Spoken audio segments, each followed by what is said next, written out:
Here's the record in here. And you're good to go. All right. So we are here back. Terry and Gary's Low Expectations podcast. A little late, but yeah, better late than never. Right. Terry, I was out on the docks, just hanging out in the sun, 90-degree weather. You're looking kind of tan there. Trying. Speaking of tan, who do we got above you there? Who's our guest this week? Johnny Swinger. I haven't been sprayed yet this week, by the way. No spray this week. The swing man. Yeah. There's a little inside joke, the spray tan and stuff like that. So even if you're coming in with a good tan, you still spray tan just to get a deeper tan. So yeah. You can never be tan enough for TV, Daddy. Right. So hey, Gary, are you going live on Facebook? Yeah, I'm gonna share it right now. Awesome. Hey, Swinger. Now we go back a long ways. Don't make me feel too old now, but yeah, go ahead. Long ways. When I say long ways, I say 10 years maybe. That sounds good. Yeah. Right. So basically, when we started, we kind of ran into each other. You're from Buffalo originally, right? And and you're with Impact now, and you've had a great career. From WWE to WCW to ECW to Impact. This is, I think, your second time with Impact? Or yeah, third? Right. This is the only one I've made a return to. I guess the only ones that would have me back. Right. I think we were in all those places together, too, by the way. Yeah. Right? It's kind of cool. We've shared the companies and the experiences and all that stuff. But, a lot of times fans don't realize, like you're a pretty quiet guy. You don't do a lot of social media stuff. And I understand that. I'm in the same boat. But a lot of people, wonder where you started, why you got started, how you got started. And was it just something you loved wrestling, or was it, just something you figured you'd try out? I found it on TV when I was really young, probably maybe about 7 or 8 years old.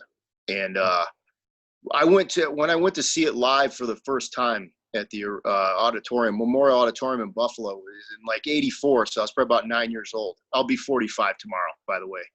That's so I'm doing my math Happy here. Birthday. But when I saw it in person that first time, I was blown away by it. And I want to be this. Every kid, I want to be a rock star. I want to be a football player. I want to be a cop. I want to be a wrestler. And I just kind of hung with that, as I got older into my teens. I still want to do this. And then I started hitting the weights, at 12, 13. And because everybody was big, everybody was like you. Everybody was 280. And I wasn't a big kid. So I started eating pasta 4 or 5 times a day and walking to the YMCA in the snow up there in Buffalo to lifting weights with all these construction workers, right? I was 14 years old working out with guys in their late 20s coming in with their construction boots on with their jeans tucked in and stuff. So yeah, I wanted to do it. Yeah. For right away. Now you were talking to me, I know a little bit about your past, well, quite a bit, but now you had some family members that were in the wrestling business, right? Yeah. Actually, like I said, it was kind of strange how it worked out because I found it really young. And then I was around 12 or 13 years old at this point when I first started hitting the weights. And my parents were divorced before I was born. And my mother she started dating a gentleman, and she's like, his name is Tony. He's a real nice guy. And he's good friends with a wrestler. And I was like, well, that's kind of interesting. Tony Cannonball Parisi, and they grew up together in Italy and came over together.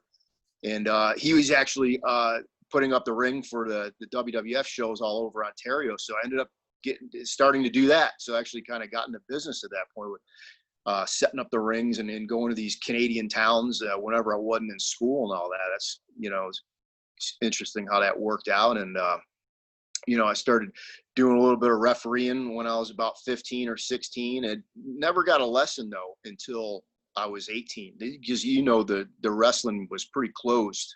It wasn't open like it is now. There wasn't wrestling schools, and there were, but you didn't know about them. There was no internet to look stuff up, and it was you just kind of found out by word of mouth, you know what I mean? Right. And then, but once out my senior year of high school, that's when I really started like, where am I gonna? Because, like I said, Tony Parisi, they wouldn't even like, hey kid, I'll train you. They didn't let anybody in the business. You had to really find a way in, and that's, you know, being in Canada, I looked around where I could stay home, living in Buffalo, and not have to relocate at 18, and that's when I found Sweet Daddy Siki's place up there in Toronto. Yeah, and tell some of the guys that who you trained with. Well, I went up there the first time. I was still in school. I hadn't graduated yet. I had turned 18, but I went up there just for like a meeting with them. And that's when I met Edge and Christian, Adam and Jay, as you all know, good friends of yours. And Joe Legend was in there. And Yeah. Rob Fuego, who trained a lot of the guys that are in wrestling right now. And going back that many years, that was quite the class. You know what I mean? Yeah. Everybody in that class kind of went somewhere, and, you know, some guys are in the Hall of Fame, you know, so that's how I got in with those guys. And, you know, we all got along right off the bat because we're all going for the same thing. And everybody was, at that point, early 90s, we're going to make a career out of this. You know, this is a job. I'm not going to college. The other guy dropped out. It's like, we're really going for this, you know? Right. So it was a quick bond. You know, you brought up Fuego, and Gary, you would love Fuego, and you would love Zach Wilde. Those guys. He was great. Yeah, he's the one that taught most of us how to do the bumps and the real basics of the wrestling, you know. And which one, Zach or yeah, Zach. He was Keith. His name was Keith, and he was actually, he should be teaching. He was a really good teacher back then. You know, only been in a couple of years, but he could show you how to do a hip toss and arm drags and all the basic stuff. You know. Right. I'll never forget. We were on a northern tour, and I don't think you were on that one. I think you'd already been signed. But he chopped me, and we were on these Indian reservations way up in Canada. And for those that don't know, he chopped me, and I bumped on the outside of the ring, and I just yelled out the F word. Right? It was just a reaction. Yeah. And he starts laughing, and he's like, man, there's, you know, it's a gymnasium full of kids, right? But it hurt really bad. I don't know why I wanted to bump off of his chop. It was just instinct. And right on the bare gym floor, and he's chuckling and stuff. And we were in one of those small rings, you know. I don't know the proper term for it, if you want to call it a midget ring or a little person ring. But Gary, we literally had to go corner to corner. We couldn't go rope to rope because we were too big. Yeah, if you wanted to hip toss someone or clothesline them, you had to shoot them into the turnbuckle. But yeah, I'll never forget that. And then we'd record the matches. You remember that? And then we'd watch them back. And then I said the F word so loud that the camera on the other side of the gymnasium picked it up. My first match up there, I wrestled with you. We were you told me that. Yeah. I can't remember what town, but you were wearing purple trunks. And I don't know if it had white or pink in the purple trunks, but yeah. And then Fuego, I'll never forget seeing him work, and then him, you know, with his mask and stuff, and I'm just looking at it like I was amazed. I'm like, this is big time right here. Right. Yeah. So Johnny, they said, you know, you said Zach taught you the bumps and stuff, but who taught you the character? That has to be you, that Johnny Swinger. Where did that come from? In the beginning, like everybody that starts out, you kind of emulate, you know, who your favorites are. And I was amazed by everybody. I really was. To me, if you were a wrestler on TV, you were something really special. So I wanted to be a bad guy. That was for sure. I wanted to be. So I looked at a lot of the guys like Rick the Model Martel and Rick Rude. Those were kind of the guys that I patterned myself after, right, you know, in the beginning there. And even to this day, you know, I took a lot of stuff from a lot of people that I liked over the years, and just kind of put it all together. And even today, working today, I really, you know, your look changes over the years, but ultimately, yeah, I've always wrestled the same way. I have the same kind of style, and the things I do in the ring now, I was doing them back then too, you know, so. Yeah, the character, it's a great character. Well, the character I'm doing now, they're really really putting me out there a lot. It's a heck of a break for me at this point in my life. And I knew when they called me, but well, today's July 2nd. I got called 4th of July. So it's been about a year now when I got that first call. And when they told me what the idea was, I was like, right away, I was like, wow, if they let me do this, this is going to be really good for me. And it really has been. It's been as good as I thought it would be and even better. That's awesome. Well, not only is it good for you, but it's good for Impact. And the one of the things I like about Impact, and Gary, he stays current on all the shows, and he likes it too. But you know, the talent's able to go out there and be themselves and be a character that they're comfortable with. And you know, and one thing I like about the booking is, you know, they look at a guy and they see, okay, what is he most comfortable, opposed to finding a guy that looks the part, he might not be able to play the part. You know, they Right. look at a guy, they see his talent, and they're like, okay, let's bring it, like the old school, you know, and it worked, you know, Right. because like guys like you said, you know, from your Hulk Hogan's to your Ravishing Rick Rudes to your Greg Valentine's to your Roddy Piper, that was just a personality, but it was enhanced. And Sure. you know, like all your vignettes and everything, you know, your character seems like a heel, but it's getting over as a baby. Yeah, right. Everybody I It's talk to- entertaining. And that was the other thing. When I was a kid, and Rhino, you're the same age as me, Yeah. I thought a lot of the heels were funny. I really did. When the Iron Sheik started talking about it, I laughed. You know what I mean? Like, they were funny. Bundy was funny. I kind of, this what I'm doing right now is enhanced by 100 from what I've ever done.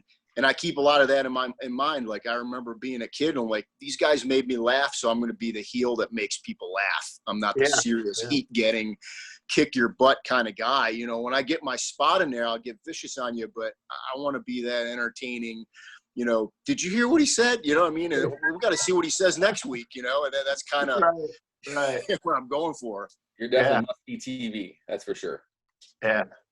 Yeah, Gary always talks to me about you. He's like, oh, Swinger's hilarious. Swinger's character is great and stuff like that. I'm like, well, that's him in a lot of ways, you know? Yeah. Like your verbiage and stuff like that, and how you talk and you use the terminology. And another good thing about it is it takes the wrestling fans from today, and it kind of because a lot of the wrestling fans, I think this is what's so successful about you know, what you're doing now, is because a lot of the wrestling fans see behind the curtain, you know, Right. and you know, but they never could see behind the curtain in the 90s and, you know, in the 80s. Sure. So you're kind of bringing that out for them, you know. Well, and, like I said, I remember when I like to backtrack here a little bit, when I was in my early teens, putting up the wrestling ring and all that, I never saw guys talking. I never seen two wrestlers are gonna have a match anywhere near each other. You know, it's not like it is now. You know what I mean? Everything's kind of open. It wasn't like that back then. And you saw two guys kicking the crap out of each other in the ring. You didn't see them anywhere near each other afterward or anything like that. You know, right, or just even talking like we're talking here. You know, that's you, what I saw try to Randy say. Savage. You talking like this, brother? You know, and it was just always. You're like, that's the real person, dude. I mean, nobody can act 24 hours a day. You know. Yeah. So, Gary, But yeah, I don't have to grow up with this character. I could still be a kid. Right. You know what I mean? The same stuff that got you when you were a kid, you know, I'm doing it right now. Right. hey, why don't you tell us how it was wrestling with the amazing Terry Richards back in WCW? Well, he looked like a wrestler, and that was really, and to me, even to this day, it's to me is one of the main things is the first time you see somebody, the first time you see him, the first glimpse of him, you kind of get an idea what they're already about. And you're like, Jesus, this guy looks like he's already 290. He'll like rip your head off. How's this guy going to go on TV with, you know, 1, 2, 3 kid? And you know what I mean? He could beat the kid. You know what I mean? So that to me, a guy like Rhino or Terry Richards back then, they had to think about who they're going to put him in there with because he's such a big dude, you know, whereas me, I got pounded by everybody of all different sizes, you know, I'm just glad to do it. When did you change to Terry Richards to Rhino, Terry? Well, I started out, Jeff Kavanaugh gave me the name Richards. And That's you not know, your he real name? started, what's that? That's not He's your a real name? Richards? No. Oh, Actually, okay. it's funny because there a couple times people actually booked me a flight. You know, when I was in ECW and I'd do a couple independent shows, and they would book my hotel underneath Richards because they thought that was my real name. Yeah. But one time a promoter booked the flight, and I think he was able to change it, but this was way back in the late 90s. But yeah, I changed it. I want to say right around 97. Yeah. So, but yeah, Good job. what was I was going to say something about that, but yeah, I ended up using Terry Richards and then Terry Rhino Richards for one show, and then Rhino Richards. Yeah. So, but yeah, we remember those tours up in Winnipeg. We'd stay at the Continental. Oh, yeah. Right. Yeah, man, they had that, what was it, the pasta buffet next door? Yeah. Remember that? Where all you can eat spaghetti. And Right. we sitting there for 3-4 hours, like, get these guys out of here. Right. And the cool thing about it is, you know, we didn't have a lot of distractions because you guys, this is what I wanted to talk about, how I thought Edge and Christian, or Edge was, and Jay, Christian, they were trying to get $175 out of me on a plane flight. But I remember you guys, the cool thing about staying there is we were all hungry, we were all young. We weren't in the party scene. It seemed like we were all on the same page. We weren't into picking up girls or anything like that. We're just focused on wrestling, making Right. a couple bucks, you know, learning, you know, perfecting our craft, and then, you know, moving up. And then, you know, because all we did was talk wrestling. And the first time I went up there, I actually roomed with you too. I don't know if you remember that, but Man, you got a good memory, dude. Yeah. yeah, I need to remember specific. right, Yeah. right. And then, you know, which was funny is because you guys would come down to Detroit and work for Malcolm. Right. And then I worked with Christian one time, and it was in Lincoln Park at the community center. And then Malcolm started running in Redford. They considered it Detroit, in that condemned building. Remember how we used to run? Yeah. They set a car on fire out back and stuff. Yeah. And Right. Yeah. Yeah, Gary, you would have loved those shows. Yeah, I don't know we if ain't you doing would have. that. What's that? We're not doing that. Right. Right. So, well, we do have an outdoor event coming up July 16th, but Burn one of your boats. Yes. Right. Well, The burning boat match. Got to throw the guy off the burning boat to survive. Right. But they actually said, you know, because you guys were going up there and, you know, and doing TV up in Winnipeg, and Edge and Christian, they came up to me and they said, hey, listen, we're getting ready to go out there. We need someone. And I guess you guys talked about it in the car that I'd be a good addition to the team. So they approached me and they said, well, Christian said his mom buys the flights on Greyhound Air or something like that. And then, you know, we'll get reimbursed when we get out there by Tony Condello. Yeah. So, you know how early on in the business, you're like, people try to shake you down for money Right. and stuff like that. Yeah. So, but I worked with you guys before, right? And you guys are coming down into my, you know, turf and stuff. And I'm like, they wouldn't do something that dumb, you know? So, and I worked with you guys, and, you know, and I liked you guys. And then I'm like, okay, well, I'll give them $170. And then I ended up going up there. My cousin drove me up there, dropped me off, because I didn't have a car that would make it. It was in Kitchener. And I think Adam was living there at the time. And he gave me directions to this house. And literally, I walk around back because he was renting out a basement, right? And I knock on the door because you could walk out the basement, you know, and there was nobody there. And I was worrying the whole time. And I'm like, oh, man, this guy took me for my money, right? So anyways, I'm literally walking around to the front of the house to knock on the door to see if this guy actually lived there. And as I was coming around the corner, here comes Edge, you know, and he had to drop his car off at the corner. And it was like a country house, right? You know, they had corn growing out back and stuff. And he had to drop his car off to get fixed. And I'll tell you, once I seen him, you know, I like it was a sign of, like good fortune. It was like the heavens opened up and a big ray of light came down, and I'm like, wow, I was really relieved, But yeah, and then years later, I ended up telling him, and he's like, why would you even think that? I'm like, well, I don't know. You hear all these horror stories. Yeah, I thought, the whole way up there, it's like a 3.5-hour drive. I'm worrying. I'm like, man, am I going to look like a schmuck? My cousin, he's taking off the day, driving me up here, Yeah. Yeah, I had money taken from me. I figured I'd give them the money, and then you guys eventually got to come back down. We had that. You remember that Men on a Mission group? With Maple and the manager guy. I forget. Did they call him Mo or Oscar or something like that? Yeah, the manager of Men on a Mission. Right. He came up to me and Adam and Jay. We were at a show in Cleveland. You might have been there too for JT Lightning. Yeah. And he goes, "Hey, you guys want to do a tour of Hawaii?" And we're like, "No, it was Puerto Rico. Who don't want to do a tour of Hawaii?" It was Puerto Rico. Are you sure? Yeah. Well, from what I understand, because they said you needed a visa. Right, but he tried to get like a few $100 out of us. I could have sworn it was Hawaii, like it was some really desirable place to go. Right. Well, Puerto Rico, we wanted to go there because it was one, the weather was nice, and two, that was a hot spot for wrestling, and a lot of people that went down there, it was kind of like a springboard.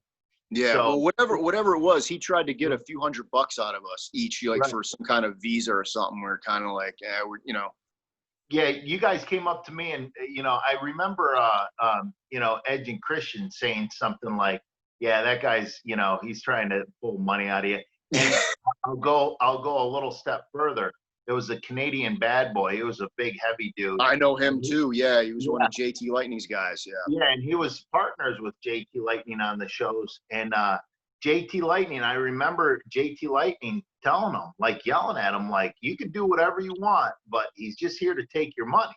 Right? Yeah. And he wasn't even on the show. He just came in. I guess he was on an afternoon show and seen there was a show and wanted to sell some gimmicks. And yeah.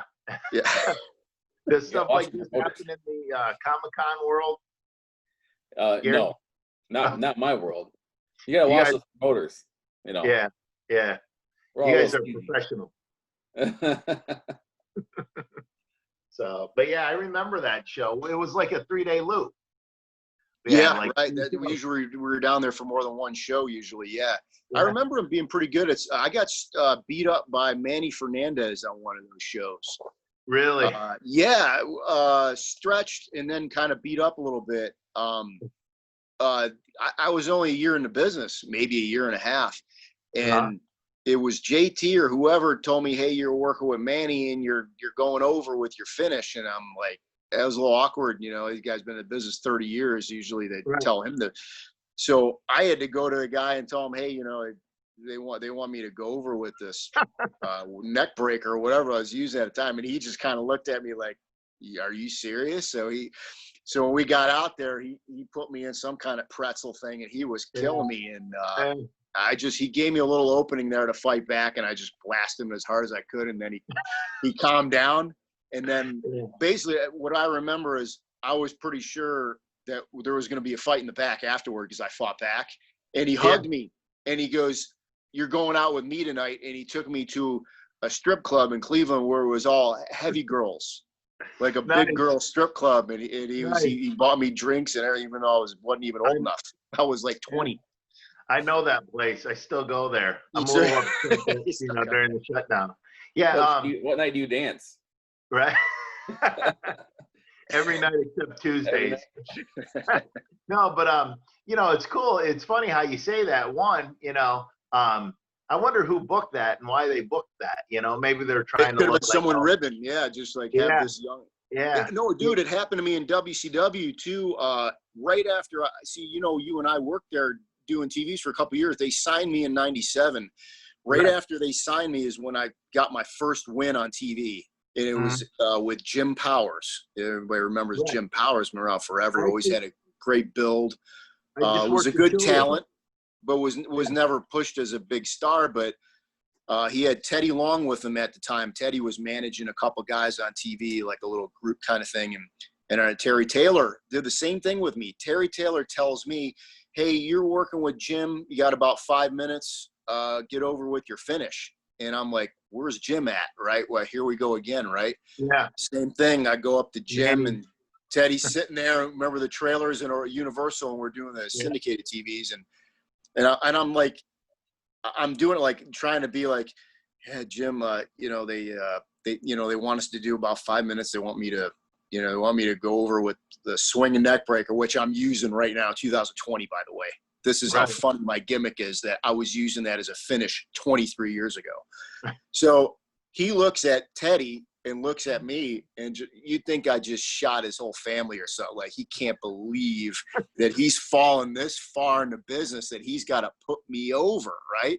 So he just kind of sits there. I'm waiting for him to say something. Finally, he goes, well, if we're going to make this believable, I should take the whole match, and then you just hit that neck breaker out of nowhere and make sure you get out of the ring right away. And I was like, okay. So once again, only a few years in the business, this guy's been around forever. He's, you know, I got to do what he says, right? But it feels weird. So I'm going back to Terry Taylor, who should have had us both together to begin with to go over a finish like that. I said, Terry, I told Jim the finish, and he was kind of like, you know, to make it believable, he should take the whole match and just have me hit the finish out of nowhere at the end. He looks at me without even hesitating. He goes, Swing, if he hits you with everything he has, and then you hit him with one move and beat him, that's better for you. And I'm like, you just learned this stuff. I thought it was a negative. He's like, think about it. He goes, he's going to do all this stuff to you, and he can't beat you for 5 minutes, and you're going to do one move and beat him. Right. He goes, don't worry about it. Just go out there and do it. And that's what we did. It made Jim happy. I got over. The office was happy. Right. You just learn as you go, man. You know, if you think's not going right, there's more to it than you know. Right. Does that happen a lot in wrestling? That when you guys at least Jim didn't beat me up though, like Manny did. He didn't stretch me and lay some stuff in. Whether you're Rhino, you're a tough guy. You're amateur and stuff. When you and I are in there, there's 100% assumption that we're working together. So if you do something to me that's kind of funny, to me, that's just a cheap shot. You know what I mean? Like, if you're a tough guy, you just go do it in the back, right? Go, hey, listen, motherfucker. You don't do it when you think it's a work. You think I'm working with a guy and he drops a freaking elbow on my esophagus, I mean, it's like, that's BS. Or just anyone could let someone put him in a hold and then turn the juice on, right? Like Manny. I'm letting Manny put me in a hold and then he freaking cinches it in, it's kind of like, I think he realized that too. That's why he kind of, I kicked him or something. Like we had a spot, something where like he shot me in the corner and he's going to charge. I'm going to put up the boot and then clothesline him. Well, I cocked the foot back, right? So when he came in, I really shot the foot and then clotheslined him in the throat. So then it was good after that. And I was he was going to beat me up after that. I was positive, and then he didn't. And he just worked me to the end, and we got to the back. And that's what a lot of veterans do. They'll do that, and then once you lay it back in, they go, okay, and then they settle down. Yeah, they wait. Fit Finley did that with me on a TV match. Remember Fit, right? They respect that, and then they take you out to the strip club with a bunch of lunch. Yeah, right. They got free drinks all night. Yeah. Right. Oh, what was that, Gary? You were asking something? I was just kind of curious. Does that happen a lot? I mean, does you ever find out you don't want to lose, or the guy doesn't want to lose and gives you a hard time when you're supposed to get over? Is that something that happens a lot in wrestling, or is that just something that you've ran into a couple of times? Are you asking me that or Rhino? Either one of you guys. Yeah. Those two instances were the only two that that I can really recall, that the story vividly that I could retell. I'm Hardbody Harrison. I don't know if you ever heard of him. He was in WCW for a number of years, and he didn't want to put me over either. And this was right around the same time as the Jim Powers. I think guys realized that I was in there for a couple years putting guys over, and all of a sudden they want me to go over, but what they didn't realize is I wasn't doing it. They were telling me to do that. When I lost to the guy, they told me to lose to the guy. When I win, they told me to win. So it's just a job. It's you do what they tell you, and if you don't, they'll get somebody else. It's that simple. Right. Well, let's you've worked with a lot of guys. Like, I never got a chance to work with Savage and, you know, be in the same locker room and stuff like that. I know Gary, he's a big Macho Man fan. He actually sometimes makes me call him Macho Man, you know, when we're booking shows and stuff. You know? It's weird. He calls me his Miss Elizabeth. I'm a little uncomfortable with it, but, you know, I just play along, you know. So, You're right. no, like, how is it? Because, you know, like a lot of guys that watch the shows and stuff like this, you know, watch our podcasts and stuff. You know, they like to hear stories about that, and they know Macho Man, and you know, and they, you know, growing up, that was one of their big, you know, big. They were a big fan of his. You know, Sure.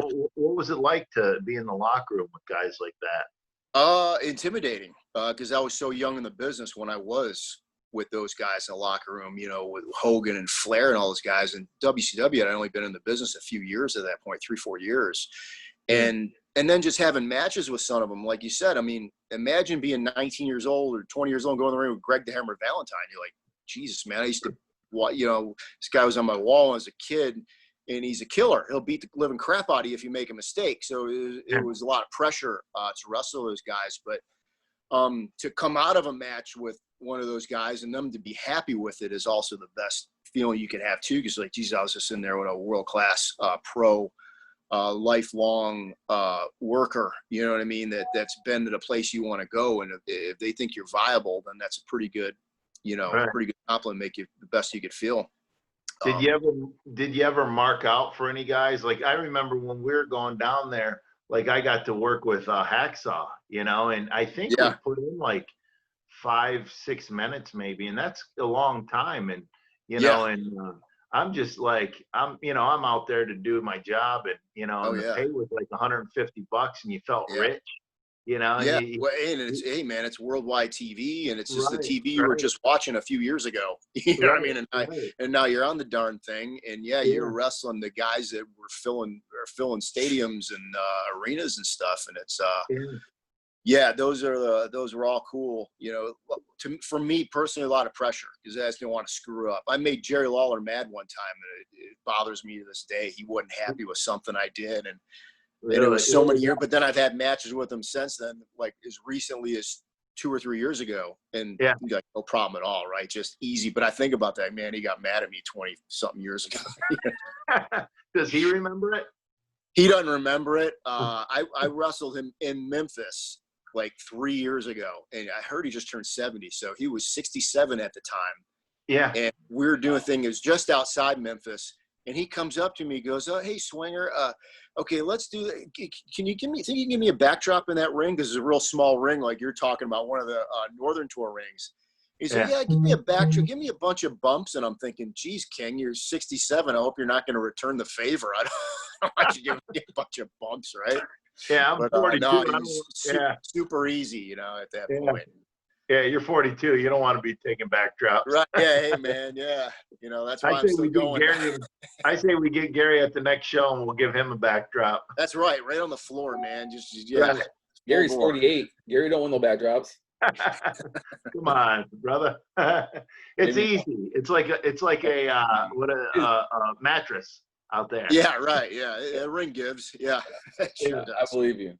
You'll love it. It'll be a lot of fun. Yeah, I believe you. So, hey, let's talk a little bit about Impact here. You guys got I was talking to Johnny earlier.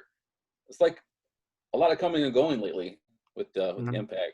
So what do you guys get to say about that? I mean, you're looking at your phone and seeing if you're gonna be on the schedule or what?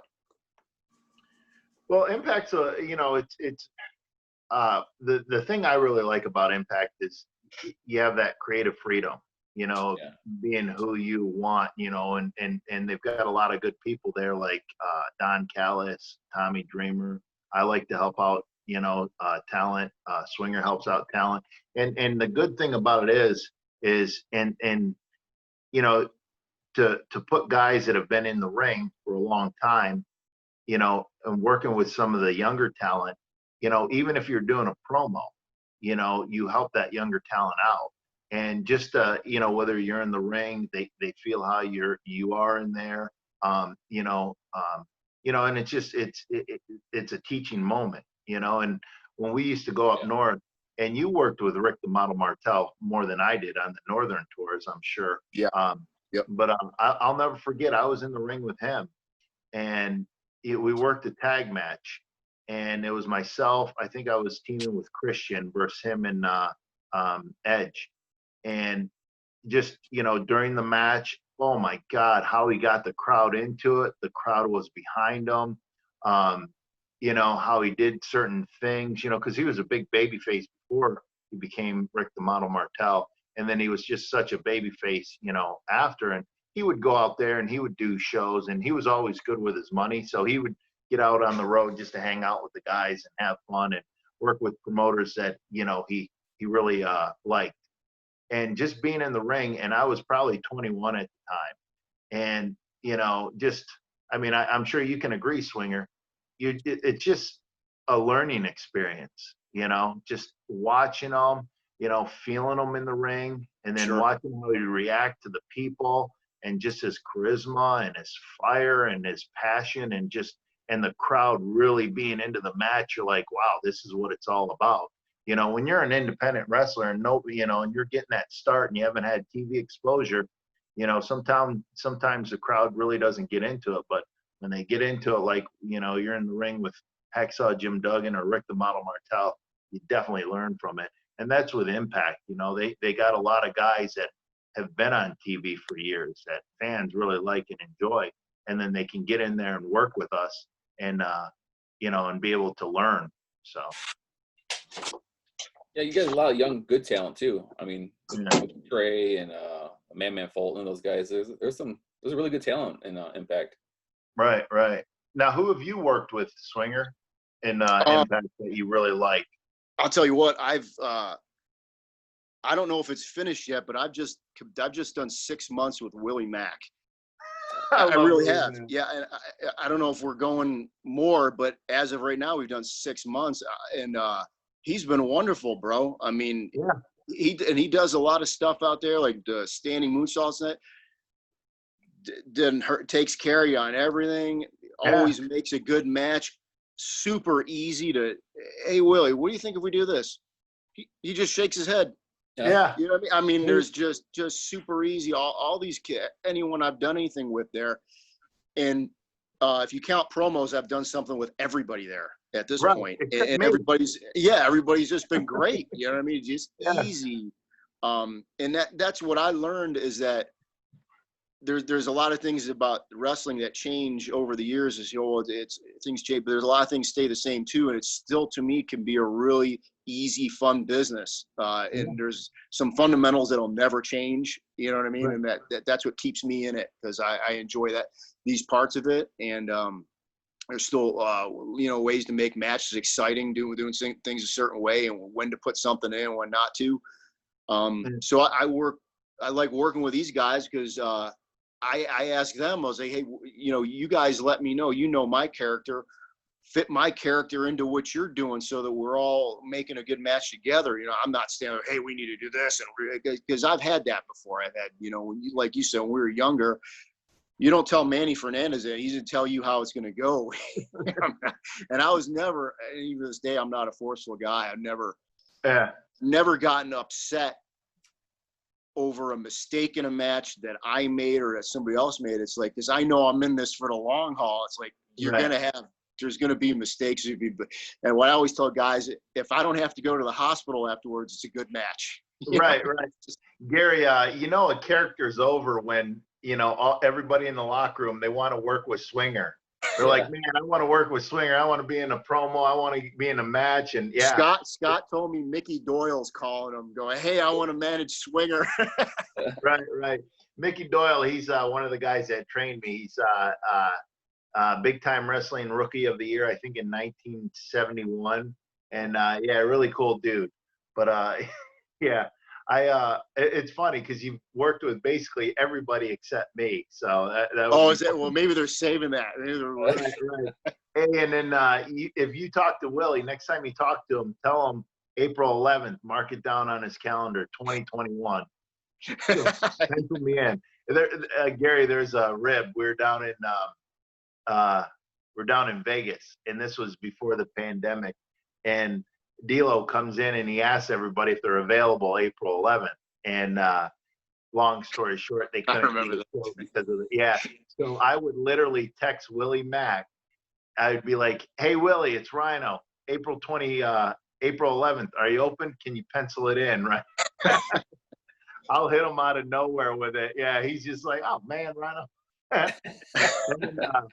then, the tag team name, I don't know if they ever went with it, but the Mac and Pat Connection. Mac and Pat Connection. Yeah, the Mac and Pat Connection got some steam for a while. Yeah. And I went right from that to with Chris Bay. We were the Finesse, and because they call him the Finesser, so we were the Finesse and Bench Press Express, which caught some steam too. So yeah, man, they're just it's fun. It's fun stuff. It really is. And like I said, I've enjoyed working with everybody there. I can't remember another. We mentioned all those places at the beginning. It's definitely the most fun run of my career, as far as, you know, like you say, they ask me to do something, they go, add your stuff to it, add what you think's gonna, and you don't get that, as you know, you don't get that in other places. You know what I mean? You know, TNA the first time was a lot like it is now for me, whereas I had a lot of freedom there the first time, except now they're just giving me way more to work with. So it's going really well. Yeah. And it's funny because you use a lot of those terms in real life, and you talk right. like Yeah. that. Yeah. And I love that. Yeah. I just love the whole, you know, speaking in Carney and stuff. The people that know what it is think it's funny, and people that don't are like, that sounds funny. What is he talking about? It's something that just kind of catches your, and it's different. It's, you know. Yeah. Have you ever, oh, go ahead, Gary. So you had to send me a list of the words and what they meant, just in case they came up. So here I'm studying all week. Yeah. Well, the funny thing about the Carney thing is going back to going on the Northern tours with Edge and Christian and Joe Legend teaching me Carney, and me not being able to get it. And I'm like, what is this Cheezo, the Weezo? What are you guys talking about? So I don't know if those guys know that I'm doing this act on TV right now, but they'd get a kick out of it because it was actually pretty funny back in the day. Mainly Joe and Adam trying to teach, and Keith trying to teach me Carney. I couldn't get it. I'll never forget. I was working construction with Tom Ouellette. I'm still friends with him. He's done my tattoos. He's a great tattoo artist. But he used to work as Pierre Francois. I don't know if you remember. That sounds familiar. Yeah. Yeah. And we were working together, construction, and he that's all we did is we were on the job for like 2 weeks. It was building a theater out in Waterford, Michigan on M59. It's still there.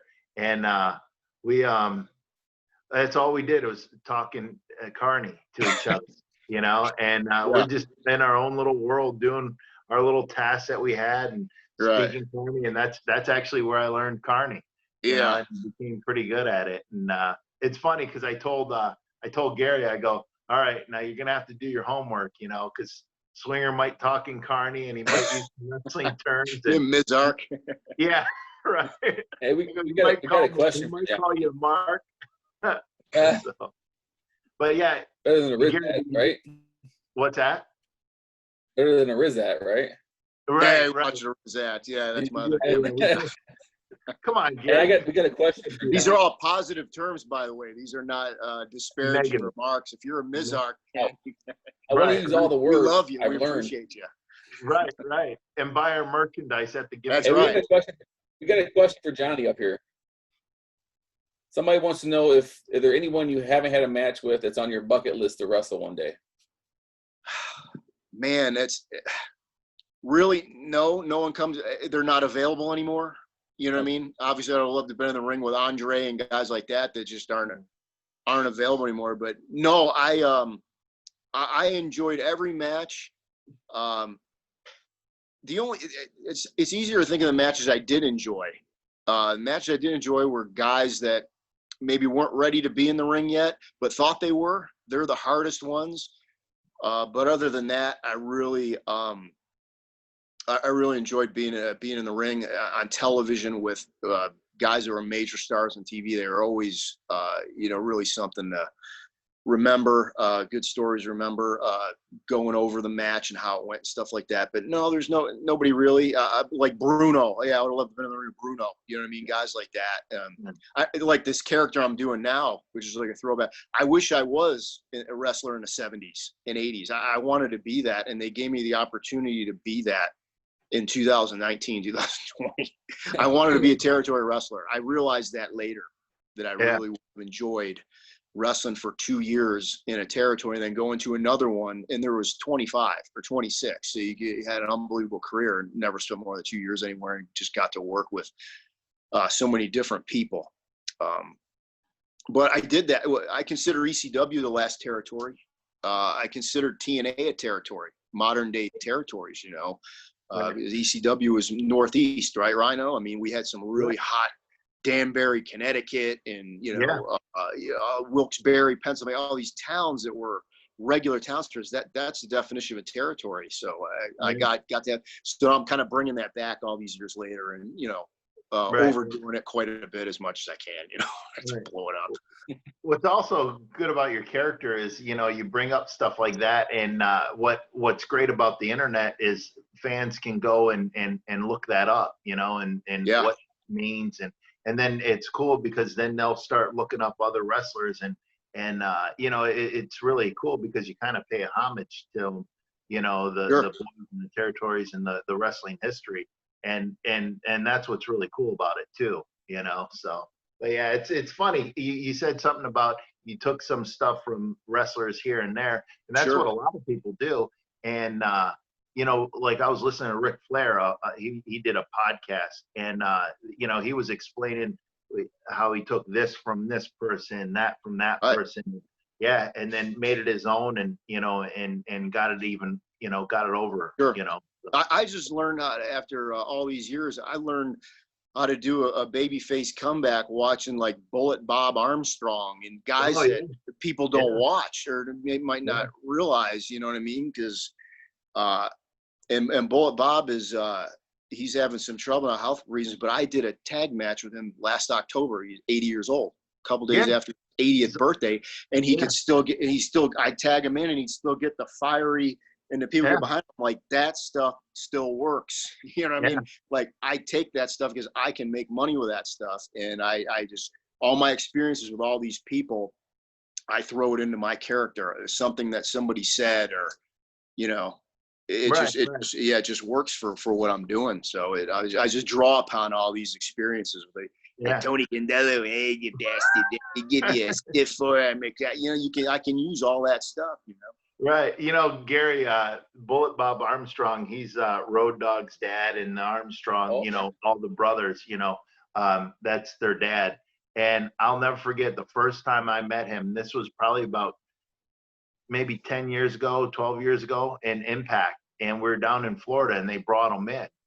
And I shake his hand, and he was missing a finger, right? And I figured, I'll tell you the story. It's great. And he is a tough SOB.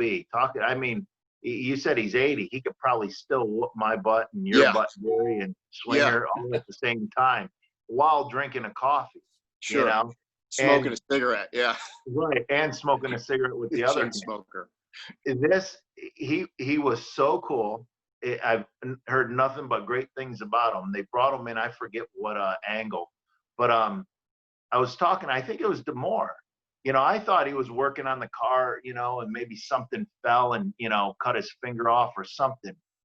And it's not a story. It's not a made up story. It's legit. He broke his finger. And back then, if you didn't wrestle, you didn't get paid.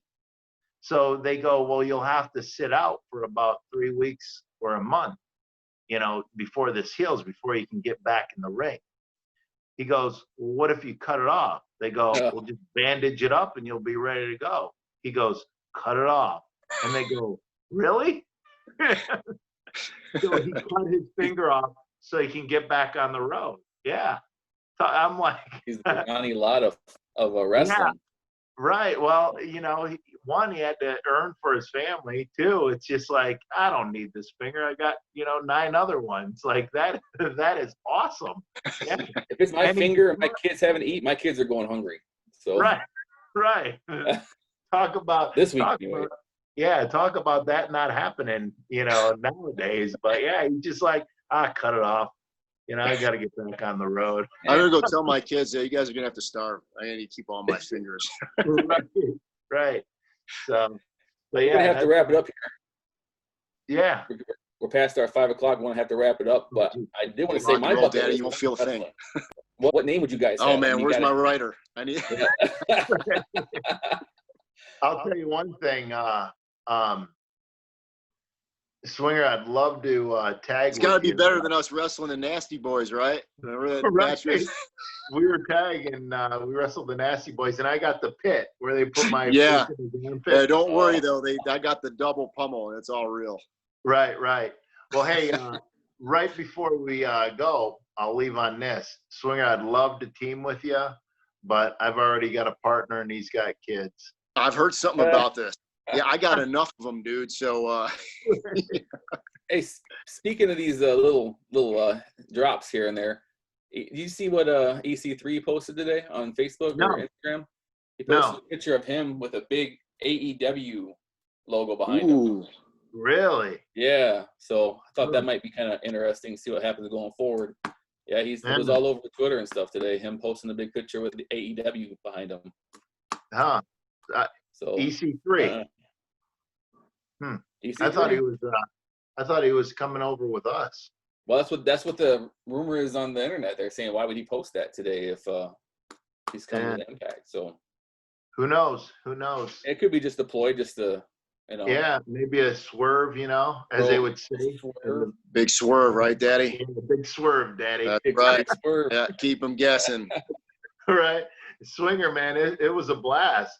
Hey, Gary, same here, guys. It was awesome having you on. If you got anything you want to say as far as where people can follow you, where they can see you, no Tuesday nights on Impact. Yeah, well, I'm on this Instagram gimmick now, and I figured they told me I got to get on this Twitter act, whatever. I'm on that, and Facebook, of course, and it got the new T-shirt of Pro Wrestling Tees. It's all out there. The Swingman's out there. He's with the times, and I got a few more good years left in me. Right. We're excited to see him. Right. Hey, and like you said, you take a little bit of this wrestler, a little bit of that wrestler. I take stuff from Gary all the time, like I took this shirt. Take him for everything he's got, Daddy. Right. He ain't got much. I think he's outworking me. He's taking stuff from me. Right. So, hey, I could talk another 2 hours with you, Swinger. It's always great. We'll definitely see you out there. And yeah, I Atlanta. think I'll see you next week somewhere. I think we're doing something next week. Yeah. Atlanta. Yeah. Right. And the one other thing before we go. The cool thing about it is you've been wrestling this whole time. You do a lot of stuff in the South, and it's a hotbed, man. Or before the pandemic, at least. But Georgia, Alabama, Tennessee, the Carolinas, I was every weekend, dude. Yeah. Just in those states, man. I very rarely had to fly anywhere because I could drive everywhere. So once this thing clears up, with this TV behind me, my gosh, and So you were working every weekend, 2-3 times. Yeah. So the whole time. So, but anyways, hey, thanks for coming on the show. Hey, Gary, thank you guys for having me. Thank you. Gary, you're the man, dude. Appreciate it. Man. We need to get you to Monroe one of these days. Yeah, we'll have to bring you up to one of our shows, Swinger. For sure. Yeah, I mean, we'll get traveling again. That's for sure, right? Yeah, you were at the Marina. We'll get you back up here. Right on. And on the show. So, I want to say thanks. We're going to call it a day as soon as Dave gets back on and ends it for us. Oh, I'm here. Dave? All right, you're hiding in the background like that Oz, the great and powerful Oz. But, thanks, Johnny. Hey, thank you, guys. We're going to have it on YouTube, iTunes, Facebook. So, come see us. Peace.